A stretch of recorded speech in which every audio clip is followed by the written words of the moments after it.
When I was a kid and I came to the Mint, of course I wasn't expecting ever to be a coin designer because it hadn't even crossed my mind. I didn't realise it's so much bigger than it looks. There's a factory behind it and there's all these other teams contributing towards this greater thing, and that there's so much going on.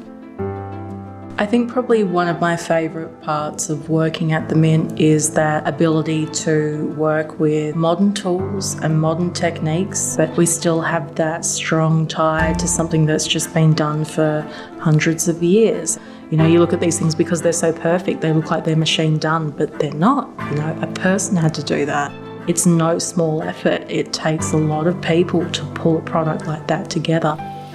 It's great being able to work with them. It feels like a collaboration. So I get to do the fun bit where I get to do all the wonderful drawing, and then I get to call up engraving, and they're genuinely the ones who actually do a lot more of this work. It's a highly skilled position because there's limitations with working with metal. You have to be selective about what's important and what can be seen so that you can communicate the idea clearly.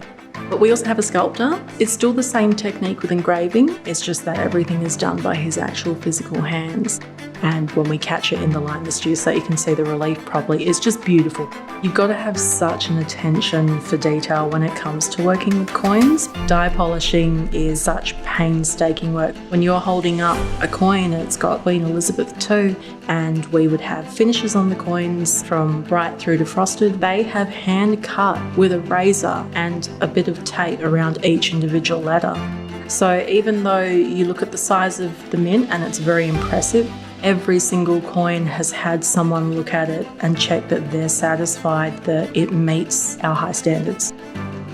People have been collecting coins for such a long time, and it's such a traditional thing. Generally, if I tell people I'm a coin designer, you can see they start to glow and they're like, oh, my grandmother had these coins. And it is really nice to be able to make something that people like and maybe identify with. And I just really like that there's a weight behind it. When you hold a coin, it feels meaningful. You know, you're definitely holding something.